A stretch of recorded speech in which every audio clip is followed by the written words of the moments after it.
نحمد و نصلی علی رسولہ الکریم والصلاة والسلام علی رسولہ النبی الامی وعلی آلہ وسلم تسلیما سبحان اللہ وبحمدہ عدد خلقہ ورضوان نفسہ وزینۃ عرشہ ومداد کلماتہ۔ محترم حضرات، آج کی گفتگو کا ہمارا موضوع یہ ہے، اکثر لوگوں کو شکایت ہے کہ بھئی سکون نہیں ہے، ہر آدمی بے چین ہے اور سکون کی تلاش میں ہے۔ اور سکون اللہ تبارک و تعالیٰ نے قرآن میں فرمایا کہ سکون کہاں ہے؟ الا بذکر اللہ تطمئن القلوب، کہ اللہ نے دلوں کا سکون اور اطمینان اپنے ذکر میں رکھا ہے۔ تو آج ہم جو گفتگو کرنا چاہتے ہیں کہ سب سے آسان طریقہ جو انسان کے سکون حاصل کرنے کا ہے، یہ طے کر لے کہ بھئی ہماری بیماریاں جو اتنی آ رہی ہیں، ہم بیمار ہیں، طرح طرح سے بیماریاں آتی ہیں، مقدمات ہیں، لڑائی جھگڑے ہیں، پریشانیاں ہیں، حالات ہیں، اور انسان اندر سے بے چین ہے، نیند کی گولیاں کھا رہا ہے پھر بھی نیند نہیں آتی۔ کتنے ڈاکٹر، پاگلوں کے ڈاکٹروں کی بھیڑ لگی رہتی ہے، کتنے پاگل ہو گئے۔ آخر ان سب بیماریوں کی اصل وجہ کیا ہے؟ تو سب سے پہلی چیز تو یہ ہے کہ انسان جو پہلی بات جو ٹینشن میں ہے نا، جو تکلیف ہے، جو غم ہے، جو درد ہے، اس کو اپنے تکلیف وجہ سے اتنا تکلیف نہیں ہے، دوسروں کی خوشی دیکھ کے زیادہ تکلیف ہے لوگوں کہ میں تو اتنے میں، یہ فلاں آدمی کیوں اتنی ترقی پہ پہنچ گیا، اس کے بچے کیوں اتنی آگے بڑھ گئے، اس کی کیوں اتنی دولت بڑھ گئی، کہ گاڑی گھوڑا کیوں ہو گیا، اصل تکلیف کی وجہ ہے۔ تو یہ پہلی بات کہ انسان حسد چھوڑ دے۔ اور دوسری بات ہم یہ بتانا چاہیں گے کہ آج سے طے کر لے کہ ہم اپنے جسم کے کسی بھی اعضاء سے، ہاتھ ہو، زبان ہو، آنکھ ہو، پیر ہو، یا کسی بھی اعضاء سے ہم اللہ کے کسی مخلوق کو تکلیف نہیں پہنچائیں گے۔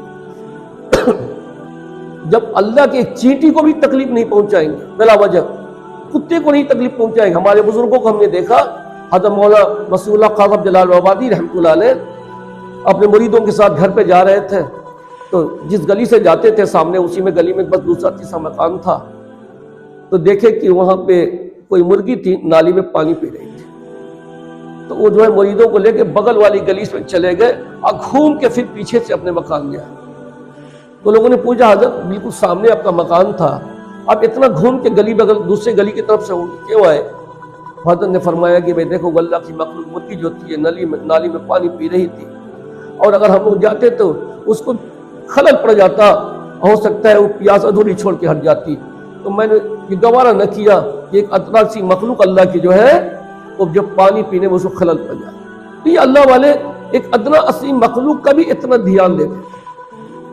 تو اگر ہم طے کر لیں کہ ہم اللہ کی کسی مخلوق کو آج سے تکلیف نہیں پہنچائیں گے، رشتہ داروں کو، دوست کو، احباب کو، باپ کو، بھائی کو، بہنوں کو، دوستوں کو، احباب کو، ہم کسی کو تکلیف نہیں پہنچائیں گے، بلکہ سب کو ہم راحت اور آرام پہنچانے کی کوشش کریں گے۔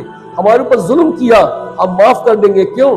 ہم نے بھی پروردگار عالم کے ساتھ بڑی نافرمانی اور بڑا ظلم کیا ہے۔ اگر آپ بدلہ لینے پر تل گئے اور اللہ اگر تعالیٰ کہیں بدلہ لینے پر تل گیا تو کوئی انسان کی پھر مغفرت نہیں ہو پائے، سب کا بیڑا غرق ہو جائے گا۔ تو طے کر لیں کہ ہم اللہ کی کسی مخلوق کو تکلیف نہیں پہنچائیں گے، دل میں ٹھیس نہیں پہنچائیں گے، بس خوشی اور راحت پہنچائیں گے۔ جس دن آپ نے یہ طے کر لیا، آسمان پہ پروردگار طے کر لے گا کہ آج سے میرے بندے، جب تو نے میرے بندوں پہ جو ہے تکلیف، میرے مخلوق کو تکلیف پہنچانے کے لیے توبہ کر لیا، تو آج سے میں بھی طے کر لیا تمہیں کسی طرح کی تکلیف ہم نہیں ہونے دیں گے۔ دکھ، بیماری، ٹینشن، غم، حالات، کاروبار کی پریشانیاں، اب ہم تمہاری تکلیف ختم کر دیں گے، کیونکہ پروردگار عالم فرماتا ہے تم زمین والوں پہ رحم کرو، آسمان والا تم پر رحم کرے گا۔ جس دن ہم رحم کا دل دروازے کھول دیں گے دل کا، اللہ تعالیٰ ہمارے رحمت کا دروازہ کھول دے گا۔ اللہ کی قسم سارے ٹینشن ختم، ہمیں کچھ اور نسخہ، کوئی اور دوا اس کی ضرورت نہیں پڑے گی، کوئی جھاڑ پھونک اور کوئی تسبیح اور معمولات کی ضرورت نہیں پڑے گی۔